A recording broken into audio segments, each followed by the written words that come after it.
It was the summer of 2019, and Marcus had been looking forward to his birthday sleepover for weeks.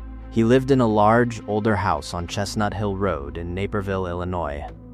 The kind of house that had too many hallways, too many closets, and a basement that nobody really used unless they had to. His parents had agreed to let 8 of us stay the night, with the condition that we stayed inside and didn't wreck anything. We were 12 years old. We agreed to everything.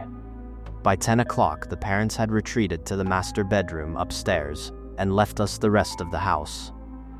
Someone suggested hide and seek. It was Marcus's idea, actually, and given that it was his house and his birthday, nobody argued. We counted heads. 8 kids. Marcus volunteered to be the seeker first. He pressed his face into the corner of the living room wall and started counting. The rest of us scattered. I went for the upstairs hallway closet, the deep one at the end of the corridor, behind a row of winter coats and old jackets that smelled like cedar and dust. I pulled the door almost shut behind me, leaving a thin crack of dim hallway light, and went completely still. A minute passed. Quiet. Then I heard the counting. Not Marcus's voice from downstairs. Something else. Softer. Closer, right outside the closet door, barely louder than a breath. 11, 12, 13, slow, flat. No excitement in it at all.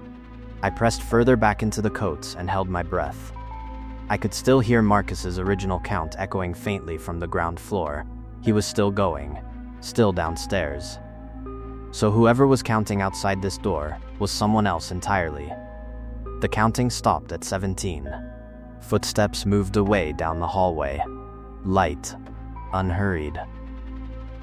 Fading toward the far end of the corridor. When the round ended and we gathered back in the living room, everyone called out their names the way you do to confirm the round was over. Then Jake said, "Wait, count again." Slowly, we counted.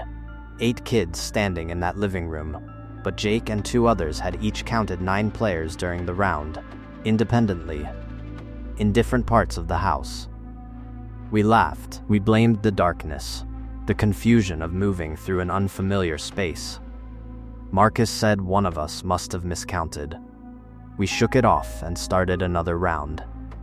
This time I hid under the stairs. The space was low and cramped, packed with old moving boxes and the kind of settled dust that takes years to accumulate. I curled up small between 2 boxes and listened to the count begin from the living room. 30 seconds of silence. Then, breathing, directly beside me.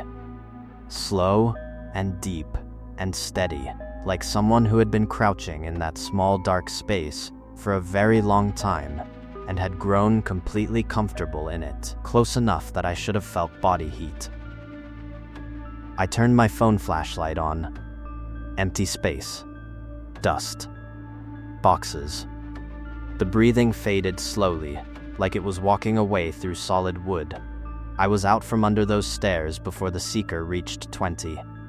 Back in the living room, the others had their own things to report.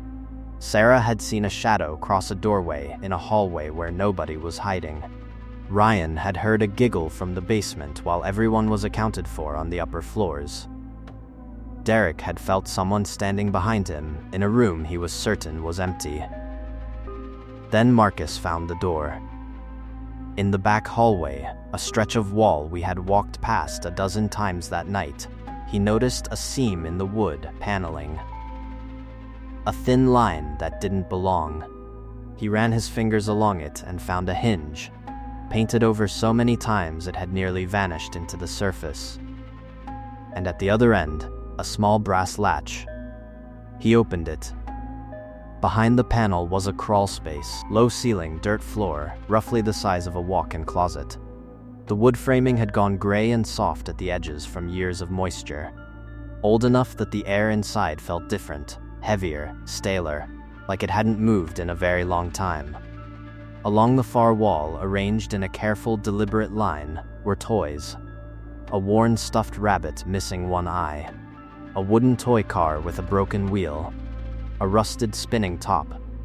A small pair of children's shoes, placed neatly side by side, and pinned to the interior wall, held up by small tacks that had gone orange with rust, were drawings. Crayon on paper so brittle it had started curling at the edges. Figures. A house. Trees. What looked like a family standing together in a yard. None of us spoke. The flashlights moved slowly over the drawings, over the toys, over the shoes, placed so carefully side by side as though the owner had just stepped out of them and would be right back. And then, from the living room behind us, the room where all 8 of us were standing in that hallway, came a voice. Small, calm, completely certain of itself. Ready or not, here I come. Every one of us was in that hallway. Not one of us had spoken. I don't know who screamed first. What I know is that within 30 seconds, all 8 of us were locked inside Marcus's bedroom with every light on, backs against the far wall, nobody willing to be the first one to suggest opening the door. We stayed that way until morning. Marcus's parents looked into the house's history the following week, after we told them everything. They made calls, spoke to neighbors, dug through whatever records they could find. A child had gone missing in Naperville in the late 1990s. A case that had gone cold and stayed cold. The last confirmed location before the disappearance had been a residential address on Chestnut Hill Road. The toys in the crawl space were never explained. Neither was the voice.